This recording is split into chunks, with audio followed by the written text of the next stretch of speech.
Welcome to another Chef Knives to Go Quick Look product review. I'm Steve Gamache, and this time we have the Kuwabara Shirogami R White number 2 Bunka 170mm knife.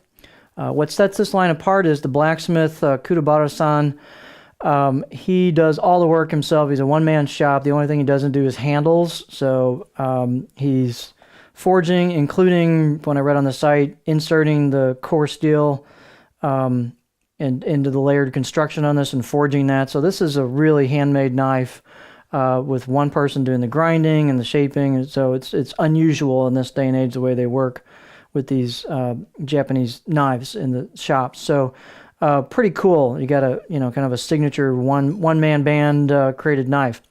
The core steel in this line is Shirogami R White number 2. Reactive high carbon steel from Hitachi. Heat treats estimated around 61 to 63 Rockwell.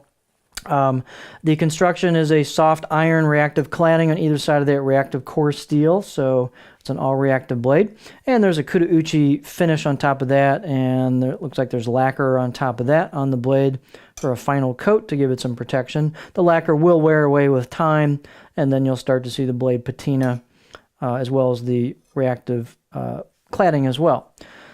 So these are, obviously very handmade. So the weight and dimensions will vary a little bit from knife to knife. I've only seen 2 samples, one Bunka, one Nakiri, so I really can't say how consistent they are, but they will vary a little bit. So this one is 136 grams or 4.8 ounces, 175 millimeters on the edge, about 6.9 inches. Overall length, about 12.2 inches or 310 millimeters. The let's see, the blade height about 49.1, so they pretty generous height. And then the spine thickness, again, these will vary. This one's about 3.3 millimeters above the chin, the back of the heel here. I measured about halfway down, it's about 2.2 millimeters. And then it thins down a little bit from there, 2-ish, maybe slightly under 2.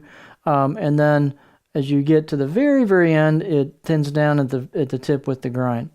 The handle is that they're using right now is just an octagonal ambidextrous walnut with the black packerwood ferrule. Nice fit and finish on the handle.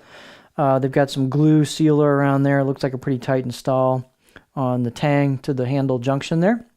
And I can tell you this blade, it's fairly stiff and stout. Actually, it's quite stiff and stout towards especially the back half, but the grind isn't generous on the blade road. You can see how, it's fairly low to the edge, but man, this thing really performs well. I was amazed how well this performed. It's got a great grind on it. Seems pretty 50-50 because I'm a lefty, did not steer whatsoever for me, but it really went through onions well. Just did a nice job on all kinds of product. Slices predictably. It's a higher performance knife than you would ever think, basically looking at how thick it is, and not a huge, generous blade road on it, but wow, it does great. It's really surprised me, as you can tell. So anyway, let's see. Let's look at the close-up of the blade. On the left side of the blade, as you're cutting, holding it, you've got an embossed logo on there and some kanji. There's a pretty rustic, blacksmith or Kudauchi finish on it. It's got definitely some character to it. You can see some hammer marks in it a little bit here and there. So you've got I think they said he finishes these on natural stones. The out-of-box edge was really good in this, about a 6, 7 out of 10. Very nice out-of-the-box edge. You can see finish marks, and then you can see the coarse steel peeking out there at the edge and the actual shiny edge bevel. Balance point is, I don't think I did that, right about there. So pretty close to a pinch grip, maybe just a little bit behind it, but it's got this blade has a confident feel. It's stiff, but like I said, it goes through stuff really well. It's a really cool combination of characteristics. Let's see here, the choil has a little bit of relief to it. The spine's relieved a little bit, so it's comfortable. I don't think there's really anything you got to do to it. Just bring it out and start working with it. Maybe if you want to sharpen it up a little bit more yourself, but this had a really nice, as I said, out-of-the-box edge on it. Let's see, let's look at it on the cutting board. This does not have a particularly flat profile at the tip. It's pretty roundy at the tip here, so it's not a super flat Bunka. This is way different than, let's say, the Goko Nishiji number 1, white number 1 I just looked at and was playing with. This is not nearly as flat as that. So pretty darn curvy. Not much flat. A little bit towards the heel, but not a lot. Kind of flows into that back heel there. Big old generous swoop all the way up. So this will rock pretty darn high.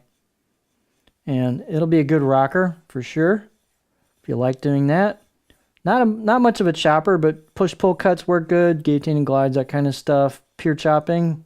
Look how high I can get. So really, really smooth profile.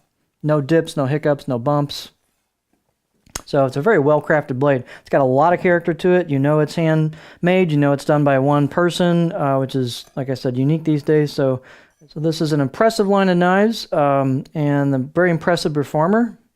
So this is really cool, interesting line of knives. This is the Kuwabara Shidogami number 2 Bunka 170mm knife.